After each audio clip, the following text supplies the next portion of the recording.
fix a problem that's been happening for a while since we won our last Super Bowl. Granted, it will take time. It's not going to happen overnight. Veteran players are definitely going to have to help the rookies, and hopefully the rookies will be able to teach the veterans about their moves so that they can help them out on the field. So I'm very happy. As it is in the beginning of any season, everybody starts at the same place, so we'll see what happens with the new defensive picks for the Green Bay Packers. Yeah, I mean, look, I think the guys went a lot of defense early, then a lot of late offensive talent. Just looking here, D'Angelo Yancey from Purdue for you guys, and then from Texas El Paso, Aaron Jones, 5'9", 208 running back, late in the 5th round. It's where you get your value picks, and I think this is where scouting comes into play here, is that 4th, 5th, 6th round pick, potentially 7th as well. These picks that you don't know if they're going to pan out or not, but if they do, you look like a genius. I mean, obviously Russell Wilson being drafted in the 3rd round, and of course the GOAT, Tom Brady being drafted in the 6th. I mean, so you can find value late in drafts, and it's just a matter of having scouting. 1st or 2nd round picks are bound to have high expectations, but they're also just as likely to bust. So it's just a matter of having that energy guy or that guy that's motivated 3rd, 4th, 5th round, 6th round pick that really has to work hard to make the squad, and then from there showing his development. And then of course you scroll down to the end, the last pick in this draft, Chad Kelly, quarterback out of Ole Miss. He had a lot of issues off the field in his time when he was at Clemson, and of course most recently in the injuries for him. He's going to be out at least for this first season in the NFL, but this gives him time to groom. 6'2", 224. Again, he's a decent quarterback. It's just all these issues have hurt his stock dramatically. And of course, being Mr. quote unquote Mr. Irrelevant. But for a quarterback being Mr. Irrelevant, it's kind of, I would say he's one of the more relevant Mr. Irrelevants of the 1st round.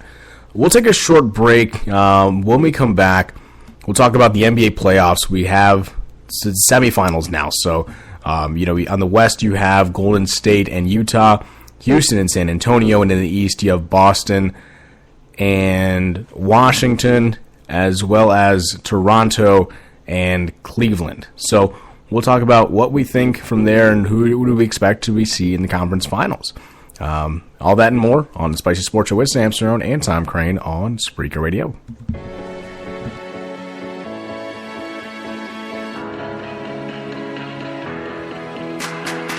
I never did belong. Tomorrow I'll be gone, don't cry. Mama, don't cry. I'm burning down this town, so if you see me around tonight, kiss me goodbye.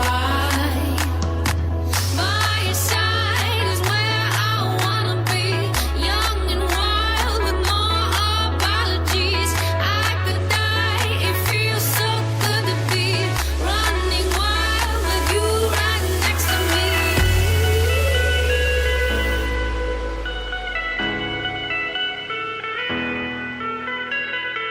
Yeah, yeah, yeah, yeah. Yeah,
And welcome back to the Spicy Sports Show with Sam Cerrone and Tom Crane, coming to you live from Portland, Oregon, and Lancaster, Pennsylvania. It's about 4:50 on the West Coast, 7:50 on the East Coast.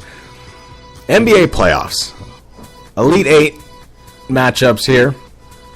So as I mentioned, Boston and Washington I predicted. Luckily, I predicted both of these teams to advance.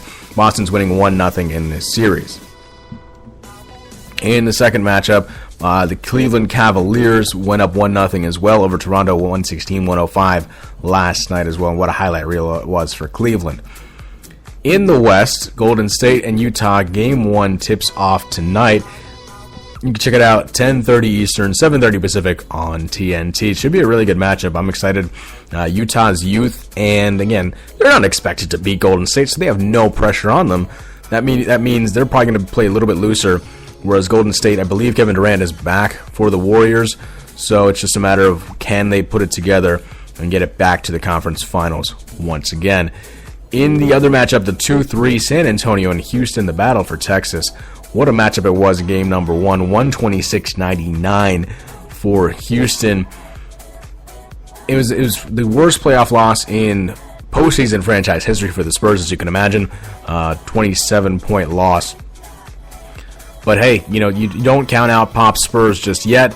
Game 2, you can check it out tomorrow at 9:30 Eastern, 6:30 Pacific on TNT. Tommy, these matchups look really good, and I'm excited to watch each and every one of them just because there's so many storylines. With Houston, is it going to be the win by the 3, die by the 3? Can San Antonio win an important series without Tim Duncan for the first time in about 20 years? For Utah, is the miracle still there? Can they pull off the huge upset against Golden State? And what does Golden State have in this next round against the Utah team that, again, will not go down easily in this matchup? For the East, you have Cleveland Cavaliers and Toronto.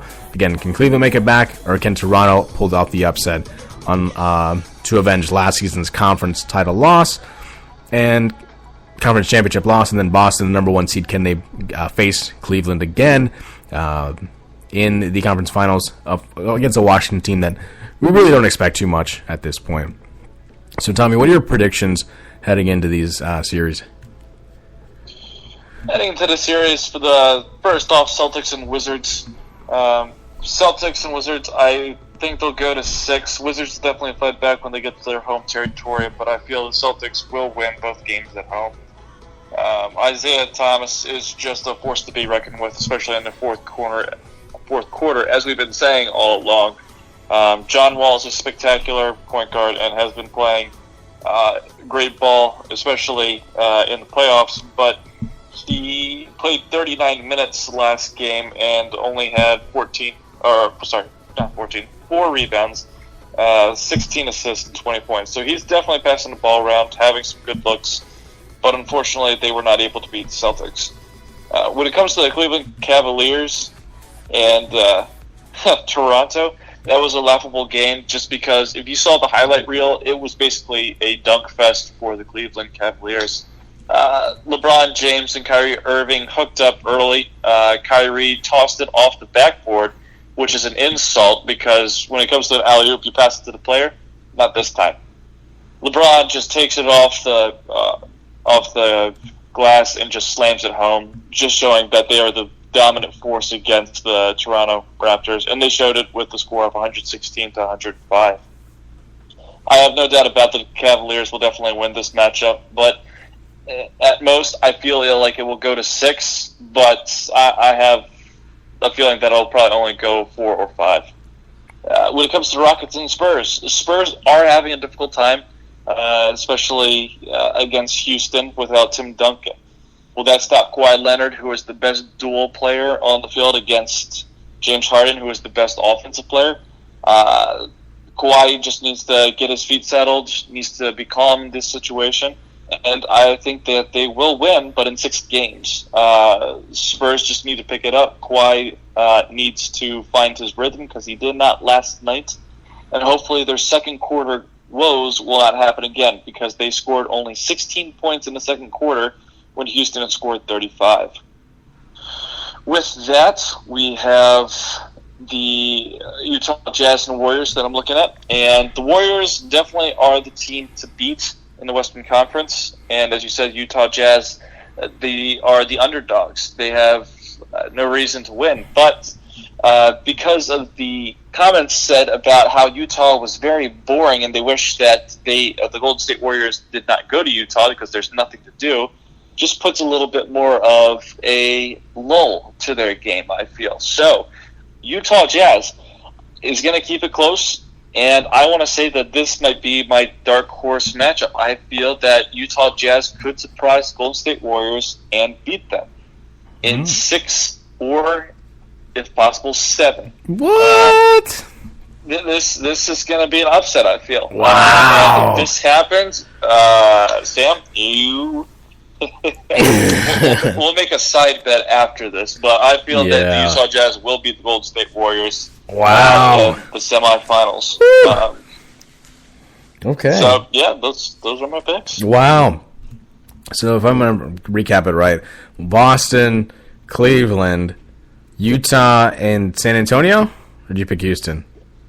Sorry, I didn't pick... I'm going to pick the San Antonio Spurs. Okay. Wow. I mean... Wow. Look, Utah is a great team. I'm not denying that whatsoever. I think they'll be good, and I think they will beat the Golden State Warriors in a couple of years. I just don't know if... I mean, like I said, no pressure, and they're going to keep it close. You know, I'm not saying that they're going to sweep. This isn't the Blazers here. You're going to be. It's going to take at least 5 or 6 games at least to beat Utah, maybe 7. But man, I don't know. I mean, look, I'm still picking Golden State in the West to win to win this first matchup here. I just don't know if Utah just has the closer. I mean, Joe Johnson's good. You know, Rudy Gobert's good. Gordon Hayward's good, but again, do they have that one guy that they're going to be like, yep, he's taking the last shot? It may be Joe Johnson, in my opinion, at this point with his veteran leadership, but is that enough to take down a Golden State Warrior team that, again, it looks pretty good right now? I don't know. So for me, I just don't have enough. I don't see enough right now. I'm going to go Golden State, but in 7 games. I agree. It's going to go the distance. In this other matchup, San Antonio and Houston, I was shocked just as much as anybody, even being a Houston fan myself, the fact that they won game number 1 in the fashion that they did. I expect San Antonio to come back and win tomorrow. That being said, Houston stealing a game in San Antonio is huge for their confidence, considering that they only won 1 of 4 matchups in the regular season. So for me, again, it's not a homer pick, but again, I like Houston to win in 6 just because of that first game. That it depends. If game 2 comes out in Houston's favor, it's going to be a long series for the Spurs if they can't come back and win that. Marcus Aldridge doesn't look good. Kawhi simply can't carry the team by himself. He's going to need some help on the outside to pull off to come back and win the series. In the Eastern Conference, you have Boston and Washington, 2 teams that can score. As you can see, 123 and 111.